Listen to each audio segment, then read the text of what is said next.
سے اصغر تک کو بھی ان ظالموں نے نہیں چھوڑا۔ 2 سال کا 1.5 سال کا بچہ، معصوم بچہ پیاس سے بلکتا ہے۔ کہا حضرت حسین نے کہ اس بچے نے تمہارا کیا بگاڑا ہے، کم از کم اس پر تو رحم کھاؤ، اس کو تو پانی پلا دو۔ ابن الموقد کا تیر آیا اور حلقوم کے پار ہو گیا، اور وہ خون کے پھوارے جو چھوٹے ہیں تو وہ حضرت حسین کے ہاتھ میں تھے۔ اندازہ لگانا میرے پیاروں، اپنے لال کے، اپنے بچوں کے ناش کو دیکھنا اور پھر ان کے خون کے پھوارے دیکھنا الحرام کو۔ جب ان کی آنکھ انہوں نے دیکھا، دیکھتے کیا ہے کہ نبی کی چہرے پر، نبی کی داڑھی پر دھول لگی ہے، آپ کے بالوں پر دھول لگی ہے، آپ کے پراگندہ حال ہے۔ میں نے نبی پاک علیہ السلام سے پوچھا، ام سلمہ فرماتی ہیں خواب کے اندر، آقا یہ آپ کا حال کیا ہوا ہے، آپ کے بالوں پر یہ دھول کیسی ہے، آپ کی داڑھی یہ گرد آلود کیوں ہیں؟ حضرت نبی پاک علیہ السلام نے فرمایا، ام سلمہ حسین کو شہید ہوتے ہوئے دیکھ کر آ رہا ہوں۔ حضرت ابن عباس نے دیکھا خواب کے اندر، کیا دیکھتے ہیں کہ نبی پاک علیہ السلام نے بوتل میں خون جمع کیا ہوا ہے اور مٹی سے خون اٹھا کر اور ڈال رہے ہیں۔ فرمایا آقا یہ خون کیسا ہے، اسے کیوں جمع کرتے ہیں؟ میرے نبی نے ارشاد فرمایا یہ میرے حسین اور ان کے ساتھیوں کا خون ہے، یہ میں اسے شیشی میں جمع کر رہا ہوں، کل قیامت کے میدان میں ان کی طرف سے وکیل بن کر آؤں گا۔ یہ شہادت کی موت حضرت حسین کو ملی ہے۔ اور میں تو یہ کہتا ہوں، علماء کرام نے بھی لکھا، نبی نے جو تمنا کی تھی کاش مجھے اللہ تبارک و تعالیٰ کے راستے میں شہید کر دیا جائے، پھر زندہ کیا جائے، وہ تمنا آپ کے حسین کی صورت میں مکمل ہوئی ہے۔ صلی اللہ علیہ وسلم، صلی اللہ علیہ وسلم، صلی اللہ۔ آئیے میرے پیارو، یہی 10 محرم الحرام جس میں حضرت حسین کو شہید کیا گیا، آئیے پہلے میں آپ کو حضرت سیدنا حسن، حضرت سیدنا حسین کا کچھ مقام اور آپ کی عظمت اور آپ کا مقام اور مرتبہ بتلاتا چلوں۔ تاجدار مدینہ امام الانبیاء کی سب سے پہلے حدیث سنو، میرے نبی نے ارشاد فرمایا، من احبہما فقد احبنی، جس نے میرے حسن و حسین سے پیار کیا اس نے مجھ سے پیار کیا، اور جس نے مجھ سے پیار کیا اس نے اللہ سے پیار کیا، اور جس نے اللہ سے پیار کیا ادخلہ الجنہ، اللہ اسے جنت میں داخل کرے گا۔ ومن ابغضہما فقد ابغضنی، اور جس نے میرے حسن و حسین سے دل میں بغض رکھا اس نے مجھ سے بغض رکھا، اور جس نے مجھ سے بغض رکھا فقد ابغضنی اللہ، اس نے اللہ سے بغض رکھا، کہ جس نے اللہ سے بغض رکھا وہ جہنم میں داخل ہوگا۔ اندازہ لگانا، تاجدار مدینہ امام الانبیاء نے کیا فرمایا، میرے حسن و حسین سے محبت میری محبت ہے، میرے حسن و حسین سے پیار کرنا اللہ سے پیار کرنا ہے، اور جو حسن و حسین سے پیار کرے گا اللہ تبارک و تعالی اسے جنت میں داخل کرے گا، جو بغض رکھے گا وہ جہنم میں جائے گا۔ تاجدار مدینہ امام الانبیاء ایک مرتبہ اپنے گھر کے اندر ہیں، حضرت ابو ہریرہ راوی ہے، وہ یہ بیان فرماتے ہیں کہ حضرت حسن سامنے سے آ گئے، میرے نبی یوں بیٹھے ہیں، آپ نے حسن کی انگلیاں پکڑی، چھوٹے سے ہیں اپنی ٹانگوں پر بٹھلایا، ان کے دونوں قدموں کو اپنے قدموں سے ملایا اور اپنی ٹانگوں کو ہلانا شروع کیا، یوں کہیے دوسرے لفظوں میں اپنے بچے کو جھلانا شروع کیا، حسن کو جھلانا شروع کیا۔ جب وہ جھولتے رہے تاجدار مدینہ نے فرمایا آجا آجا، اپنے قدم کو آگے رکھ، آگے بڑھ، پہاڑ پہ چڑھ جا۔ انہوں نے ایک قدم رکھا، پھر دوسرا رکھا، نبی پیر پھیلاتے گئے یہاں تک کہ وہ گھٹنوں پر آ گئے۔ میرے نبی نے فرمایا اور چڑھو، وہ یہاں چڑھیں، آپ کے پیٹ پر چڑھیں۔ میرے نبی نے دونوں باہوں کو کھول کر اپنے حسن کو چمٹایا اور یہ فرمایا مولا میں ان سے محبت کرتا ہوں، تو بھی ان سے محبت فرما۔ کس قدر پیار تھا میرے تمہارے نبی کو حضرت حسن اور حضرت حسین سے۔ حضرت جابر بن عبداللہ فرماتے میں ایک دن گیا تو آقا علیہ الصلوۃ والسلام گھر کے آنگن میں ہیں، کسی نبی کی پیٹھ پر کبھی کسی نے سواری نہیں کی ہے، یاد رکھنا، صرف آقا علیہ الصلوۃ والسلام کی ذات عالیہ ایسی ہے کہ جس کی پیٹھ پر 3 بچوں نے سواری فرمائی۔ حضرت حسن اور حضرت حسین اور حضرت زینب آپ کی نوازی، 3 بچوں نے سواری فرمائی ہے، اس کے علاوہ کوئی نہیں۔ جابر فرماتے ہیں میں اندر داخل ہوا، میں دیکھتا کیا ہوں کہ تاجدار مدینہ کے گھٹنے زمین پر ہیں، آپ کے دونوں ہاتھ زمین پر ہیں، آپ نے حسن کو سوار کیا، آپ نے حسین کو سوار کیا، پورے گھر میں گشت لگایا، چکر لگایا اور فرمایا کیف مطیاتکم، تمہاری سواری کیسی ہے، تمہارا اونٹ کیسا ہے۔ اس کے بعد دونوں بچوں کو اتارا، حضرت زینب نواسی کو سوار کیا، اس کے بعد الگ سے پورے گھر میں گشت لگائے، چکر کاٹے اور فرمایا بتا بیٹیا تیری سواری کیسی ہے۔ یہ محمد رسول اللہ نے اپنے بچوں سے لاڈ فرمایا، ان سے پیار فرمایا۔ اتنا ہی نہیں، ایک دن کا واقعہ ہے، حضرت علی رضی اللہ تعالیٰ عنہ کھڑے ہیں، حضرت حسن حضرت حسین باہر کھیل رہے ہیں، دوپہر کی شدت ہونے لگی، دھوپ میں تیزی آ گئی، دوپہر کیا اشراق کا وقت گزرا تھا، غالباً چاشت کا وقت شروع ہوا تھا، دوپہر میں شدت آنے لگی، دھوپ تیز ہونے لگی، تو میرے نبی کا لہجہ بدلا اور میرے نبی نے فرمایا علی کیا آپ کو دیکھتا نہیں ہے میرے بچوں کو گرمی لگتی ہے، انہیں اندر لے کر جاؤ۔ سختی کے الفاظ استعمال فرمائے۔ ایک دن حسن و حسین گھر میں رونے لگے، ہائے ہائے، میرے نبی قریب میں آئے، فرمایا فاطمہ یہ کیا، ان بکاہا یوزینی، آئے فاطمہ میرے بچوں کو نہ رلائے کر، ان کا رونا میرے دل کو تڑپا دیتا ہے، میرے دل میں درد پیدا کرتا ہے، مجھے تکلیف دیتا ہے۔ اتنا پیار تھا میرے نبی کو اپنے حسن سے، اپنے حسین سے۔ ایک دن سفر کا واقعہ ہے، حسن و حسین پالنے میں رونے لگے، بچپنے کا زمانہ، نبی پاک علیہ السلام سواری کے آگے آپ پیچھے آئیں، فرمایا فاطمہ میرے حسن کو کیوں رلایا، حسین کیوں رویا؟ حضرت فاطمہ نے فرمایا بھوک نے رلایا، بھوک کی وجہ سے روتے ہیں۔ آقا علیہ السلام نے فرمایا لا میرے حسن کو میرے پاس ڈال۔ حضرت حسن کو لیا، نگاہ نبوت ڈالی، اپنی زبان نبوت کو نکالا، حسن کے منہ میں دے دیا، فرمایا اسے چوسنا شروع کر۔ حسن نے چوسا، اللہ نے اس سے مکھن نکالا یا اللہ نے دودھ نکالا، یہ کیا نکالا یہ تو رب جانے یا حضرت حسن جانے۔ ان کا چہرہ کھلا، چہرے پر خوشی کے آثار آئے۔ نبی نے فرمایا اب میرا حسین مجھے دے دے۔ اب حسین کو لیا اور نگاہ نبوت ڈالی، اپنی زبان نبوت کو نکالا، حسین کے منہ میں دے دیا، انہوں نے چوسنا شروع کیا، ان کا چہرہ بھی کھل گیا۔ فرمایا لے میرے بچوں کو اندر لے لے۔ اس کے بعد بچوں کو لٹایا گیا، اتنا پیار فرمایا میرے تمہارے نبی نے۔ عربوں کا دستور تھا کبھی بچوں کو کاندھوں پر لے کر نہیں چلا کرتے، کبھی گود میں لے کر نہیں چلا کرتے، یہ عیب مانا جاتا تھا کہ دنیا کا کوئی سردار یا دنیا کا کوئی بڑا یا قبیلے کا بڑا سردار اپنے معصوم بچے کو اپنی گود میں لے کر گھر سے باہر نکلے یا اپنے کاندھے کی سواری کرائے۔ میں قربان جاؤں میرے تمہارے نبی نے حسن و حسین کو اپنے کاندھوں پر سوار کیا اور باہر نکلے۔ حضرت عمر نے دیکھا، حضرت عمر نے فرمایا آہا کتنی بہترین سواری ہے، تو میرے تمہارے نبی نے فرمایا سواری ہی نہیں سوار بھی بہت بہترین ہے، سوار بھی بہت بہترین ہے۔ اچھا آپ ہو یا میں ہوں، ہماری کتنی تھوڑی بہت جس کی عزت ہو، معاشرے میں تھوڑا سا مقام ہو، مجھے بتاؤ وہ بچوں کے ساتھ باہر کھیل سکتا ہے؟ آپ کھیل سکتے ہیں قاری صاحب؟ امام صاحب ہیں، امام صاحب اپنے بچوں کے ساتھ گلی میں کھیلنے لگے، سچی بتاؤ ان کا ظرف ہے اتنا بڑا؟ آقا علیہ السلام نکلے جا رہے ہیں، حسن و حسین کھیل رہے تھے۔ آقا علیہ السلام نے لے کر یہ نہیں کہا بچوں آؤ چلو میں تمہیں گھر میں چھوڑ دیتا ہوں، میرے محمد صلی اللہ علیہ وسلم حسن و حسین کے ساتھ میں کھیلنا شروع کر دیتے۔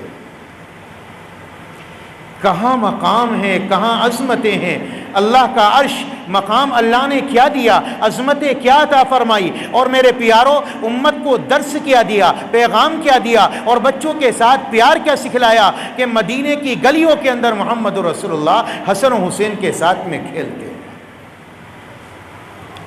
کیا عجیب اللہ کے نبی نے اپنے نواسوں سے لاڈ فرمائے ہیں، کیا عجیب پیار فرمایا ہے میرے پیاروں۔ شاید اسی لیے فرمایا چونکہ پتہ تھا کہ آنے والا دور، حضرت نبی پاک علیہ السلام نے ایک دن حضرت ام سلمہ سے فرمایا ایک فرشتہ میرے پاس آنے والا ہے، ذرا باہر کھڑی رہنا، کسی کو اندر نہ آنے دینا۔ چنانچہ تھوڑی دیر تک حضرت ام سلمہ دروازے پر کھڑی رہیں، کوئی آیا تو اسے واپس کر دیا۔ حضرت حسین آئے، حضرت حسین کو بھی روکا، لیکن جب انہوں نے زیادہ ضد کی تو حضرت حسین کو اندر جانے دیا۔ حسین اندر چلے گئے، دروازہ بند کر دیا۔ تھوڑی دیر گزری تھی کہ میرے نبی کے بلکنے کی، میرے نبی کے رونے کی آواز اندر سے زور سے آتی ہے۔ تاجدار مدینہ بلک بلک کر رونے لگے، پھوٹ کر آوازیں آنے لگی۔ ام سلمہ بے چین ہو گئی، آخر معاملہ کیا ہے، ماجرا کیا ہے، نبی ایسے روتے کیوں ہیں؟ اندر داخل ہوئے، آپ نے دیکھا کہ آپ نے حسن کو چمٹایا ہوا ہے اور آپ ہل ہل کر رو رہے ہیں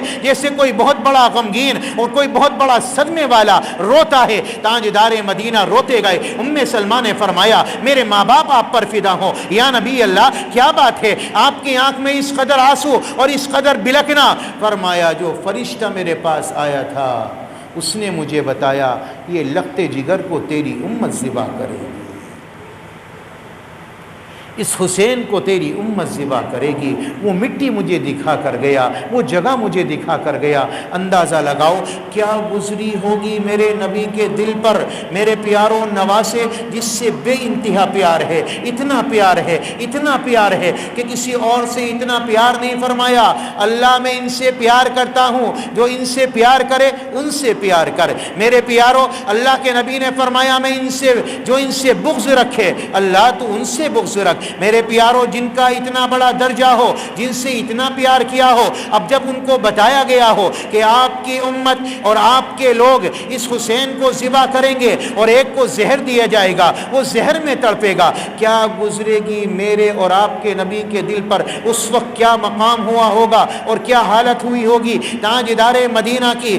میرے تمہارے نبی نے اپنے حسن سے پیار کیا، حسین سے پیار کیا۔ پھر ایک دن وہ مقام آیا کہ خلافت راشدہ کا دور گزرا، امیر معاویہ کی خلافت کا دور گزرا، یزید کی خلافت کا زمانہ آیا، اور میرے پیاروں جب اس نے خلافت کا اعلان کیا 12,000 خط لکھے گئے حضرت حسین کو، ان کی اعتقاد میں، ان کی محبت میں، ان کی عقیدت میں۔ مسلم بن عقیل کو روانہ کیا گیا، وہ آئے، انہوں نے حالات کا جائزہ لیا، حالات درست پائیں تو ایک قاصد کو بھیجا آپ چلے آئیے اپنے لوگوں کے ساتھ ہمراہ۔ چنانچہ ادھر سے حضرت حسین سوار ہو گئے اپنے لوگوں کے ساتھ میں، 72 آدمی ہیں قافلے کے اندر۔ میرے پیاروں یہ قافلہ روانہ ہوا، یہاں پر کوفیوں کی نظریں بدل گئی، شمر دل جوشن آ گیا۔ میرے پیاروں یہ لوگ آئیں اور انہوں نے اعلان بغاوت کیا، اس کے بعد کوفیوں کی نظریں بدلی ہیں، مسلم بن عقیل کو شہید کیا گیا۔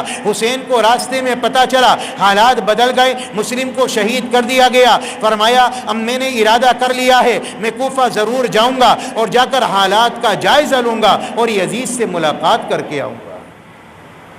ارادہ جنگ کا کوئی ہاں نہیں، پر پانی دے کر جاؤ۔ پہنچ گئے، قاری صاحب نے فرمایا 3 دن تک پانی بند رہا، کھانا بند رہا۔ حضرت حمزہ کے 11 ٹکڑے ہوئے، ناک کان کاٹے گئے، ہندانے چبائے، گلے کا ہار بنایا۔ سید الشہداء کا لقب انہیں ملا۔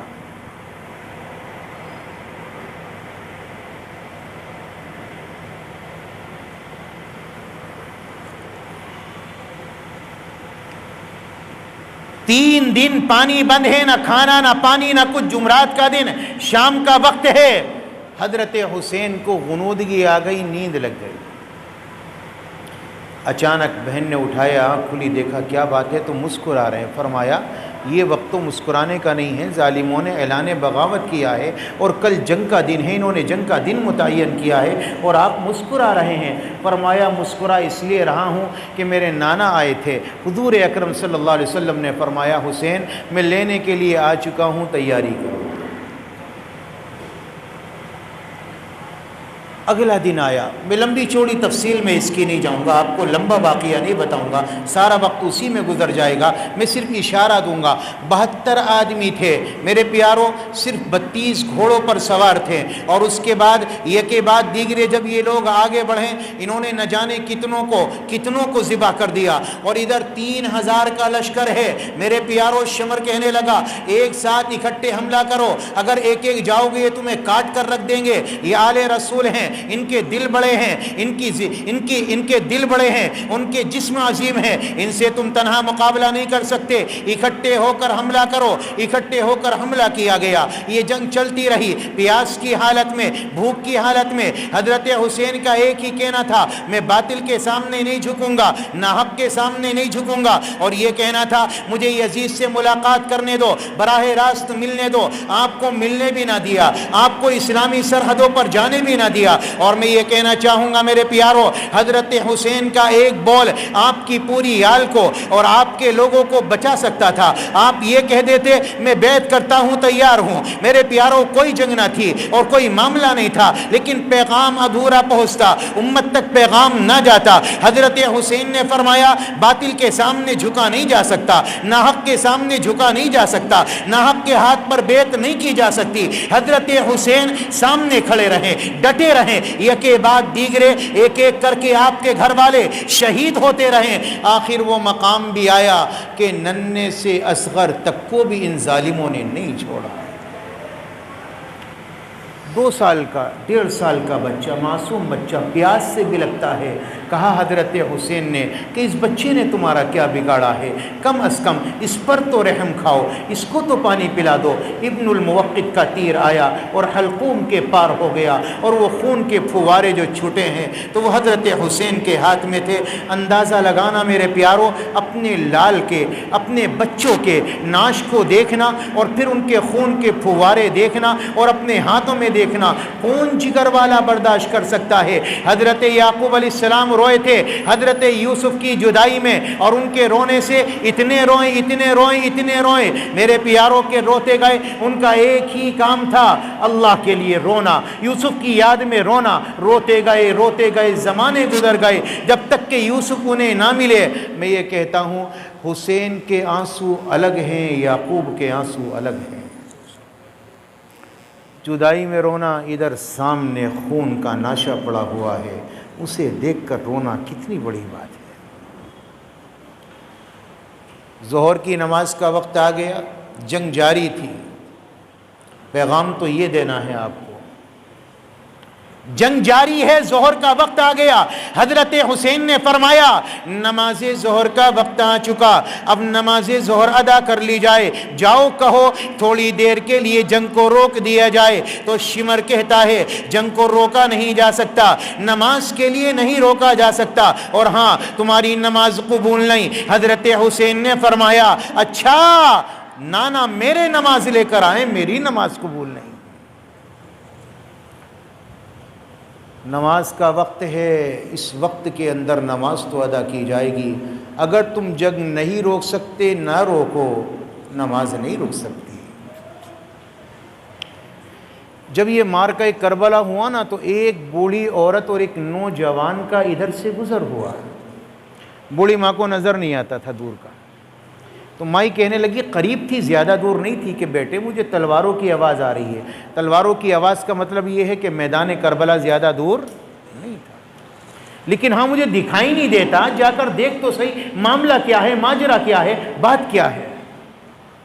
یہ بیٹا بھاگا ہوا گیا، جا کر دیکھتا کیا ہے، گلشن نبوت کو اجاڑا گیا. حسین پر چھریا چلی، آپ کے خاندان پر چلی، نبی پاک علیہ السلام کے خاندان کو بجھایا گیا. بس اس سے رہا نہ گیا، دل بے چین لیے دوڑا ہوا ماں کے دربار میں آیا اور آ کر کہنے لگا مائی غضب ہو گیا، قہر ٹوٹ گیا. بیٹے کیا ہوا، کیا نظر آیا، کیا دیکھا؟ مائی خاندان نبوت کو اجاڑا گیا، گلشن نبوت کو بجھایا گیا. تاجدار مدینہ امام الانبیاء کے خاندان پر تیر چلے، تلواریں چلی، چھریا چلی. فرمایا بیٹا تو نے اپنی نگاہوں سے یہ منظر دیکھا؟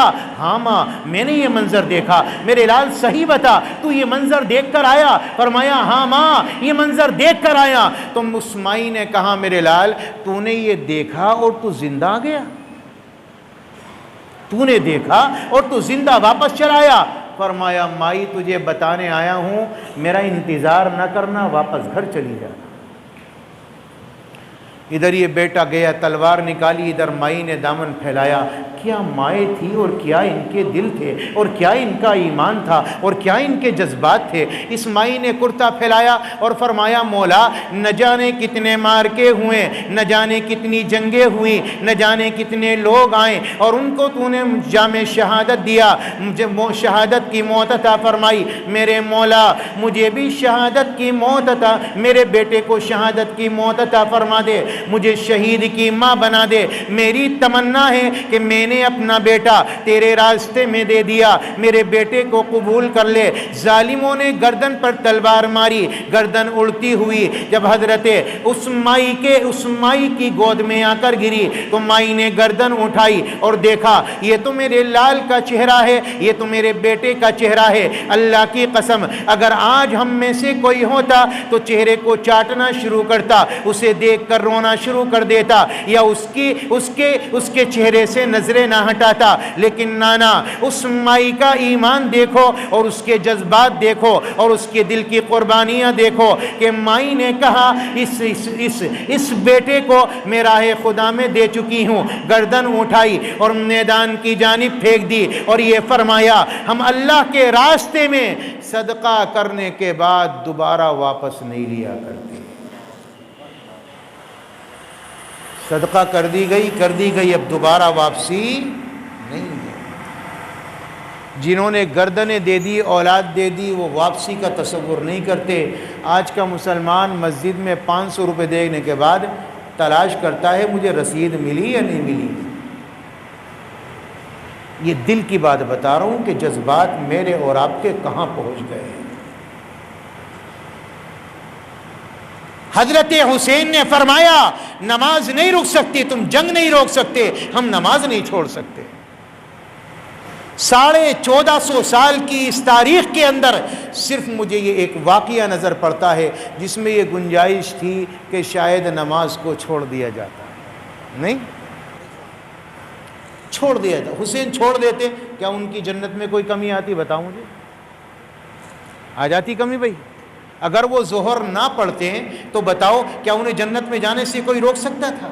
جنہیں لینے کے لیے خود محمد رسول اللہ صلی اللہ علیہ وسلم آئے ہوں، مجھے بتاؤ کیا ان کی جنت میں کیا کمی آ سکتی تھی، یا ان کے درجات کے بلند ہونے میں کیا کمی آ سکتی تھی؟ لیکن نہیں، پیغام ادھورا جاتا۔ میرے پیارو یہ جنگ کا موقع ہے، ہم لوگ کاروبار میں پھنس کر، ہم تجارت میں پھنس کر، ہم کاموں میں پھنس کر، مہمان آ گیا، مہمان کے چکر میں نماز نہیں پڑھی، مجھے فلاں کام تھا میں نے نماز نہیں پڑھی، میری آنکھ نہیں کھلی میں نے نماز نہیں پڑھی، اچھا میں کپڑے دھلنے لگ گیا میں نے نماز نہیں پڑھی۔ میرے پیارو یہ حسین ہیں، ان سے بڑا عذر کسی کے پاس نہیں تھا کہ سامنے میدان جہاد میں کھڑے ہوتے ہوئے ظالموں نے انکار کر دیا، جنگ نہیں روکی جا سکتی۔ حسین کہتے ٹھیک ہے چلو نماز بعد میں پڑھی جائے گی، پہلے جنگ کو مکمل کیا جائے۔ لیکن نہیں، آپ نے کیسے تیمم کیا؟ اپنے خون سے تیمم کیا یا مٹی سے تیمم کیا؟ آپ نے جب سر کو سجدے میں رکھا تو ظالموں نے اسی وقت تلوار ماری۔ میرے پیارو جب خون کے پھوارے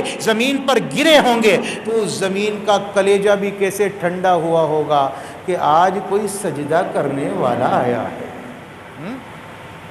آج آیا ہے کوئی سجدہ کرنے والا، آج آیا ہے میرے کلیجے کو ٹھنڈک پہنچانے والا، تاجدار مدینہ کے نواسے۔ جب یہ گردن پر تلوار لگی ہے، اے ہے خون کے پھوارے چھٹے ہیں، زمین پر گرے ہیں، اور اللہ تبارک و تعالیٰ کا نام نامی اور اللہ کے سامنے حضور میں سجدہ۔ مجھے یہ بتاؤ اس سے عظیم موت آپ کو کہاں مل سکتی ہے؟ اسے کہتے ہیں شہادت۔ اور پھر یہ شہادت غم کے معنی میں نہیں ہے، یہ شہادت دکھ کے معنی میں نہیں ہے، یہ تو درجہ درجہ درجہ درجہ اتنے اونچے درجے ہیں اس کے جس کا تصور نہیں کیا جا سکتا۔ حضرت ام سلمہ فرماتی ہیں نبی پاک علیہ السلام کو انہوں نے خواب میں دیکھا جس دن یہ مار کا ایک کربلا ہوا 10 محرم الحرام کو. جب ان کی آنکھ انہوں نے دیکھا، دیکھتے کیا ہے کہ نبی کی چہرے پر، نبی کی داڑھی پر دھول لگی ہے، آپ کے بالوں پر دھول لگی ہے، آپ کے پراگندہ حال ہے. میں نے نبی پاک علیہ السلام سے پوچھا، ام سلمہ فرماتی ہیں خواب کے اندر، آقا یہ آپ کا حال کیا ہوا ہے؟ آپ کے بالوں پر یہ دھول کیسی ہے؟ آپ کی داڑھی یہ گرد آلود کیوں ہیں؟ حضرت نبی پاک علیہ السلام نے فرمایا، ام سلمہ حسین کو شہید ہوتے ہوئے دیکھ کر آ رہا ہوں. حضرت ابن عباس نے دیکھا خواب کے اندر، کیا دیکھتے ہیں کہ نبی پاک علیہ السلام نے بوتل میں خون جمع کیا ہوا ہے اور مٹی سے خون اٹھا کر اور ڈال رہے ہیں. فرمایا آقا یہ خون کیسا ہے، اسے کیوں جمع کرتے ہیں؟ میرے نبی نے ارشاد فرمایا یہ میرے حسین اور ان کے ساتھیوں کا خون ہے، یہ میں اسے شیشی میں جمع کر رہا ہوں، کل قیامت کے میدان میں ان کی طرف سے وکیل بن کر آؤں گا. یہ شہادت کی موت حضرت حسین کو ملی ہے. اور میں تو یہ کہتا ہوں، علماء کرام نے بھی لکھا، نبی نے جو تمنا کی تھی کاش مجھے اللہ تبارک و تعالیٰ کے راستے میں شہید کر دیا جائے پھر زندہ کیا جائے، وہ تمنا آپ کے حسین کی صورت میں مکمل ہوئی ہے، حسین کی صورت میں مکمل ہوئی ہے. میرے پیارو، اللہ تبارک و تعالیٰ کے پیارے پیغمبر کے نواسے حضرت حسین کو شہید کیا گیا. انہوں نے نماز نہیں چھوڑی. آج کا مسلمان نماز کیوں چھوڑتا ہے؟ میں میلے میں گیا تھا، اچھا محرم نکل رہا تھا، میں اس میں گیا تھا، فلاں جگہ لوگ ڈھول بجا رہے تھے، میں اس میں گیا تھا. میرے پیارو، صرف نماز کو اس لیے چھوڑ دیا. حسین نے تو اس جنگ میں نماز نہیں چھوڑی، اپنی گردن کٹا کر نماز نہیں چھوڑی. مجھے کاروبار چھوڑ دیتا ہے. میرے پیارو، میں سو گیا، میری آنکھ نہیں کھلی، نماز چھوٹ گئی. کاروبار میں پھنسا، نماز چھوٹ گئی. بچوں کو کھلانے میں عورتیں رہ گئی، نماز چھوٹ گئی. اتنا ہی نہیں ہے، ہم تو ناشتہ بنانے میں رہ گئے، ہم تو کھانا پکانے میں رہ گئے. عجیب بات ہے کہ ایک عورت آدھے گھنٹے پہلے نماز کے لیے نہیں اٹھ سکتی اور وہی عورت آدھے گھنٹے کے بعد اپنے بچوں کو اسکول تیار کرنے کے لیے کھڑی ہو جاتی ہے. آدھے گھنٹے کی نیند میں کیا تجھے بیماری لگ جائے گی؟ بتاؤ، تیرا دماغ پھٹ جائے گا، تیرا دماغ چلنے لگے گا. اور یہی نہیں، اگر وہی اسکول آدھا گھنٹہ پہلے اور ہو جائے نا تو یہ پھر اور آدھا گھنٹہ پہلے اٹھے گی. اس سے بڑی بے شرمی اور کیا ہوگی ہمارے لیے اللہ کی زمین پر رہتے ہوئے. اور میرے پیاروں، نبی پاک علیہ السلام کا نام لینے والا آج وہ نماز چھوڑ دے. حسین نے کربلا میں نہ چھوڑی، تم عیش کے گدوں پر اے سی میں رہ کر نماز چھوڑو، اس سے بڑا لعنت کا مقام اور کیا ہو. اور تمہارے آقا نے کیا فرمایا؟ لا سہم فی الاسلام لمن لا صلاۃ لہ. جو آدمی نماز نہیں پڑھتا وہ مسلمان کہلانے کا حقدار نہیں، اسلام میں اس کا کوئی حصہ نہیں. یہ میرے تمہارے نبی نے فرمایا. اتنا ہی نہیں، من ترک الصلاۃ متعمدا فقد کفر. جس نے نماز کو جان بوجھ کر چھوڑ دیا وہ کفر کے قریب پہنچا، گویا کہ اس نے کفر کیا. اماموں کے فتوے ہیں، اماموں کے مسلک ہیں. کسی نے کہا اسے جیل میں ڈالو، کسی نے کہا اس کی پٹائی کرو یہاں تک کہ یہ توبہ کر لے، کسی نے کہا قید خانے میں ڈال کر سخت اذیت دو یہاں تک کہ یہ تائب ہو جائے. اندازہ لگاؤ، اتنی بڑی وعیدیں اماموں نے متعین کی، لیکن تمہارے نبی نے سب سے بڑی وعید تمہارے لیے کہہ دی. اور میرے نبی نے فرمایا لا سہم فی الاسلام لمن لا صلاۃ لہ. جو نماز نہیں پڑھتا اپنے اوپر سے اسلام کا لبیل ہٹا دے، وہ مسلمان نہیں، اسے کوئی حق نہیں ہے اپنے آپ کو مسلمان کہنے کا. تمہارے نبی کی آخری وصیت ہے. اندازہ لگانا، نبی جب دنیا سے جا رہے ہیں الفاظ نہیں نکل رہے ہیں. علی فرماتے میں نے کان لگایا تو آپ کی زبان سے صرف 2 باتیں نکلی. پہلی بات الصلاۃ الصلاۃ وما ملکت ایمانکم. نبی نے یہ نہیں فرمایا بھائیو چوری مت کرنا، بھائیو زنا مت کرنا، بھائیو شراب مت پینا، میرے امت کے لوگوں تانا مت دینا، دھوکہ مت دینا، لوگوں امانت میں خیانت نہ کرنا. صرف 2 باتیں بیان فرمائی. الصلاۃ وما ملکت ایمانکم، نماز کا خیال کرنا، غریبوں کا خیال کرنا، نماز کا خیال کرنا، مزدوروں کا خیال کرنا، نماز کا خیال کرنا، غلاموں کا خیال کرنا، یہ دو باتیں تمہارے آقا دنیا سے جاتے جاتے کہہ کر گئے۔ میرے پیارو، اپنا کوئی دنیا سے جائے آخری وصیت کرے، سچی بتاؤ مانو گے یا نہیں مانو گے؟ میرے باپ کی آخری وصیت تھی یہ کرنا، بھیا یہ کروں گا ضرور، میرے باپ نے وصیت کی آخر، اور تمہارے نبی آخر میں کیا وصیت کر کے گئے؟ نماز نہ چھوٹ جائے، نماز نہ چھوٹ جائے، نماز نہ چھوٹ جائے۔ میرے پیارو، یہ مارکہ کربلا، یہ 10 محرم الحرام مجھے اور آپ کو ایک بہت بڑا پیغام دیتا ہے۔ اس کی عظمتیں اپنی جگہ، اس میں روزہ رکھو گے اللہ تبارک و تعالیٰ 1 سال کے گناہ معاف کرے گا، وہ بات ایک الگ ہے۔ اس دن میں اپنی اولاد پر، اپنے بچوں پر زیادہ خرچ کرو گے اور وسعت کرو گے، اللہ سال بھر تمہارے رزق کے اندر فراوانی کرے گا، برکتیں رکھے گا، اللہ تمہارے رزق کو بڑھا دے گا، یہ بات ایک الگ ہے۔ لیکن میرے پیارو، اس دن کے اندر حضرت حسین نے جو پیغام دیا، اس دن میں اور بھی معاملے ہوئے ہیں۔ اسی دن قیامت بھی آئے گی، اسی دن 7 آسمان زمینوں کو بنایا بھی گیا، لوح و قلم کو بھی بنایا گیا۔ میرے پیارو، یہ بات اس کی الگ ہے، لیکن 10 محرم میں جو پیغام حسین امت کو دے کر گئے ہیں وہ بالکل انوکھا اور نرالا ہے،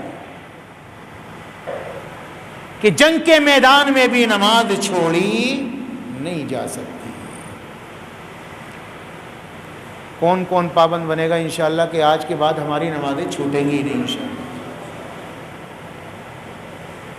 نہ اپنے آپ چھوڑیں گے، نہ بچوں کو چھوڑنے دیں گے، نہ بیوی کو چھوڑنے دیں گے انشاءاللہ۔ عجیب بات، ایک بات بتاؤں آپ کو میں، ابھی ہمارا بچہ کام پہ نہ جائے تو چہرہ بگاڑ لے گا باپ، یہ کچھ کرنے کا نہیں بھائی۔ 10 دن نہ جائے، مہینہ بھر ٹھالی رہ جائے، اور 2 مہینے اور اگر اللہ نہ کرے سال بھر ٹھالی رہ گیا نا وہ، تو باپ بولنا بھی بند کر دے، تو ناکارہ نکمہ اس کے چکر میں نہ پڑو۔ اور اگر ایک اولاد نماز نہ پڑھے، سال بھر نہ پڑھے، باپ کے دل پہ ایک رائی کے دانے کے برابر میل نہیں آتا، رائی کے دانے کے برابر، کہ میرے بچے نے نماز کیوں نہیں پڑھی، خیال ہی نہیں ہوتا۔ میں نماز کو جا رہا ہوں، یہ جانوروں کی طرح سو رہا ہے، خیال ہی نہیں آتا۔ بیوی پڑھی سو رہی ہے، میں نماز کو جا رہا ہوں، تصور ہی نہیں آتا۔ میرے پیاروں، پھر کہتے نہیں میں کہتا تو ہوں، مانتی نہیں ہے۔ اچھا، ذرا اگر کوئی بات خلاف مزاج ہو تمہارے، پھر بیوی سے منوانا چاہو، بیوی نہ مانے تو کیا کرتے ہو؟ چنڈے کو نہیں کہہ رہا، کیا کرتے ہو؟ بولنا بند، جی، منہ بگاڑ لیا، کلام صحیح سے نہیں، بات چیت نہیں کرتا، کھانا ڈھنگ سے نہیں کھاتا، اس سے کام کو نہیں کہتا، اس سے پانی نہیں مانگتا، اس سے کچھ نہیں کراتا، کیوں؟ دل میں غصہ ہے، تیرے خلاف مزاج کے کوئی بات ہو جائے، تجھے بات کرنا گوارا نہیں، اور میرے پیاروں تیری بیوی نمازیں چھوڑے، تو کیسے برداشت کرتا ہے؟ ذرا کلام کرنا بند کر، ذرا بات چیت بند کر، کہہ دے تیرے ہاتھ کا کھانا نہیں کھاؤں گا، تو نے نماز نہیں پڑھی، تیرے ہاتھ کا پانی نہیں پیوں گا۔ پھر میں دیکھتا ہوں بیوی نماز کیسے نہیں پڑھتی ہوئی، وہ قرآن کیسے نہیں پڑھتی۔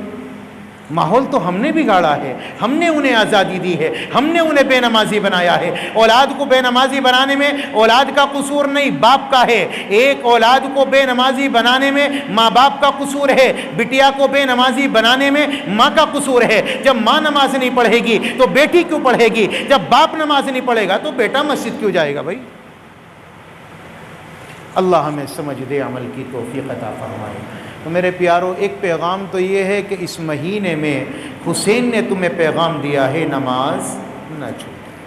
اور یہ شہادت کا مقام اتنا بڑا ہے، اتنا بڑا ہے کہ مرنے سے پہلے اللہ کا دیدار ہو جائے۔ یہ کوئی کالا دن نہیں ہے، یہ کوئی غم کا دن نہیں ہے، یہ کالے کپڑے پہننے کا دن نہیں ہے، یہ حلوے کھچڑے کھانے کا دن نہیں ہے۔ میرے پیاروں، یہ تو روزے کا دن ہے، اس میں روزہ رکھو۔ آپ کے معصوم بچے ہیں جو روزہ نہیں رکھ سکتے، ان پر زیادہ خرچ کرو، اور زیادہ خرچ کرنا خالی کشادگی اس میں نہیں ہے، شام کو خرچ کرو، اور تو اور اس سے بھی زیادہ کرنا چاہتے ہو تو نئے کپڑے دلوا لاؤ، کیا جا رہی ہے، وہ بھی تو آ سکتا ہے نہیں۔ کوئی موبائل ہی دلوا دو، نئے بتیرے آ رہے، سیٹ دلوا دو، سونے کی انگوٹھی بنوا دو، یہ بھی تو اس میں ہے،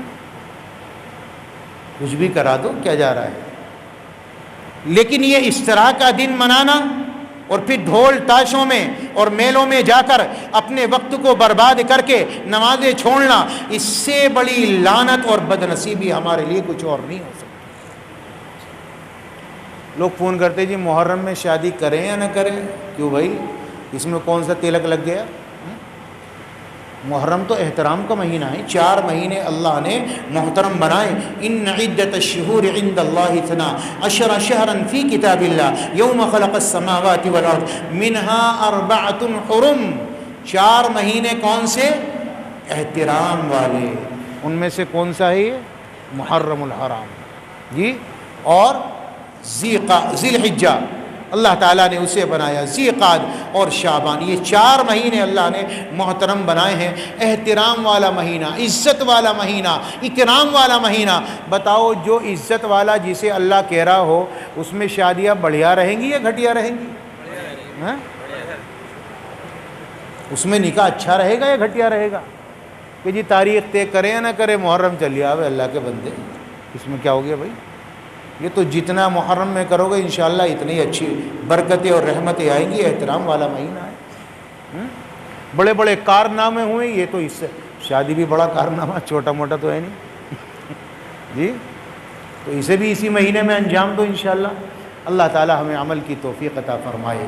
بہرحال میرے پیارو، خرافات سے، رسومات سے اپنے آپ کو بچاؤ، اپنے دین کو بچاؤ۔ لے دے کے کچھ دین تو ہے نہیں ہمارے پاس، ہماری زندگیاں ویسے ہی ویران ہیں، اور ہم لوگ رسومات میں، خرافات میں بس کر اپنی زندگی کو برباد کر رہے ہیں۔ اللہ کے واسطے جو رب نے ایمان مجھے آپ کو دیا ہے، جو دین دیا ہے، اسے کچھ بچا کر لے جاؤ کہ اللہ ہماری تمہاری مغفرت کر دے۔ پتہ چلے یہ بھی ختم ہو گیا تو کہیں کے نہ رہیں۔ اللہ ہماری حفاظت کرے، ہمیں عمل کی توفیق عطا فرما دے۔ جو کہا گیا سنا گیا اپنی بارگاہ میں قبول فرمائے۔ وعلى آلہ واصحابہ اجمعین۔ لا الہ الا انت سبحانک انا كنا من الظالمین۔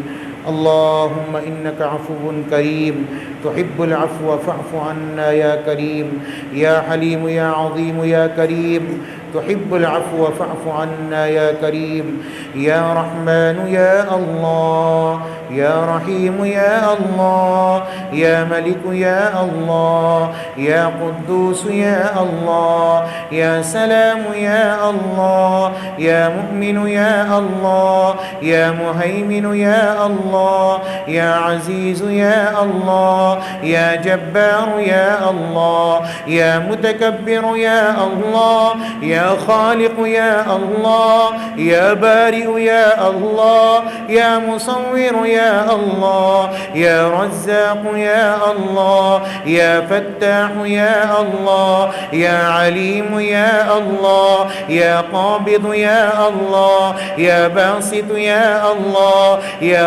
رافع يا الله، يا خافض يا الله، يا معز يا الله، يا مذل يا الله، يا سميع يا الله، يا بصير يا الله، يا حكم يا الله، يا عدل يا الله، يا لطيف يا الله، يا خبير يا الله، يا مالك الملك ذو الجلال والإكرام يا الله۔ اے اللہ ہمارے صغیرہ کبیرہ گناہوں کو معاف فرما، ہماری خطاؤں سے درگزر کے فیصلے فرما۔ اے اللہ ہم سب کو اپنی محبت عطا فرما، اپنے رسول کی سچی محبت و غلامی عطا فرما۔ اے کریم آقا ہماری مغفرت فرما، ہمارے ماں باپ کی مغفرت فرما، رشتہ داروں کی، ملنے والوں کی مغفرت فرما۔ اے اللہ ہمارے عزیزوں کی مغفرت فرما۔ اے کریم آقا جتنے اعزاء اقربا رشتہ دار دنیا سے جا چکے ہیں سب کی مغفرت فرما، خاص طور سے ہمارے ماں باپ کی مغفرت فرما، ان کے درجوں کو بلند فرما، اعلیٰ علیین میں جگہ عنایت فرما، جنت الفردوس میں اعلیٰ مقام عطا فرما۔ جن کے والدین زندہ ہیں ان کے سائے کو تادیر قائم و دائم فرما، ان کو شفا عطا فرما، تندرستی صحت عطا فرما۔ اے کریم آقا ہمارے بیماروں کو شفا عطا فرما۔ اے اللہ ہمارے گھر والوں کو شفا عطا فرما، مجھے شفا عطا فرما، ہم سب کو شفا عطا فرما، ہمارے گھروں کی بیماریاں دور فرما۔ رب کریم ہمارے گھروں کی پریشانیاں دور فرما۔ اے میرے مولا مقروض ہیں قرض سے بری فرما، اے اللہ مقروض ہیں قرض سے بری فرما، مقروض ہیں قرض سے بری فرما، بے روزگاروں کو روزی عطا فرما، بے روزگاروں کو روزی عطا فرما، جن کو روزیاں دی ہیں برکت عطا فرما، جن کے بچے بچیاں نکاحوں سے رکے ہیں اچھے جوڑوں کا انتظام فرما، اچھے جوڑوں کا انتظام فرما، جو ناجائز مقدمات میں پھنسے ہیں رہائی کے فیصلے فرما، اسلام کا بول بالا فرما، مسلمانوں کو عزت نصیب فرما، ہمارے گھروں میں اتحاد اتفاق محبت پیدا فرما، شریروں کے شر سے فتینوں کے فتنے سے اور حاسدوں کے حسد سے اور دشمنوں کی دشمنی سے اور بد نظروں کی بد نظری سے ہمارے گھر والوں کی جان کی مال کی آبرو کی عزت کی پوری پوری حفاظت فرما۔ اے کریم آقا ہر شر سے حفاظت فرما، ہر فتنے سے حفاظت فرما، ہماری اس مجلس کو قبول فرما، جلسہ کرانے والوں کو قبول فرما، جن جوانوں نے محنتیں کی ہیں اے کریم آقا، جنہوں نے مشقتیں اٹھائی ہیں اس جلسے کے لیے، قربانیاں دی، اپنے فضل سے ان کی قربانی کو قبول فرما، اے اللہ ان کی قربانی کو قبول فرما، آنے والوں کو قبول فرما، کہنے سننے والوں کو قبول فرما، ہمیں عمل کی توفیق عطا فرما، ہمیں نمازوں کا پابند بنا دے، اپنے ذکر کی توفیق عطا فرما دے، قرآن پڑھنے والا بنا دے، قرآن کا عامل بنا دے، اپنے راستے میں شہادت کی موت عطا فرما دے، اے اللہ شہادت کی موت عطا فرما دے، میرے مولا اس رات ہم سب کو قبول فرما لے، اے اللہ ہم سب کو قبول فرما لے، جتنی بھی دعائیں پیارے نبی نے خیر کی لائن سے مانگی ہیں ان تمام دعاؤں میں ہمارا حصہ شامل فرما، اور جن شرور و فتن سے پیارے نبی نے پناہ چاہی ہے ہم بھی چاہتے ہیں ہمیں ان سے محفوظ فرما، ہماری ان دعاؤں کو محض اپنے فضل و کرم سے اور اپنے حبیب کے صدقے اور آپ کی برکت سے قبول و منظور فرما، وصلی اللہ تعالی علی خیر خلقہ۔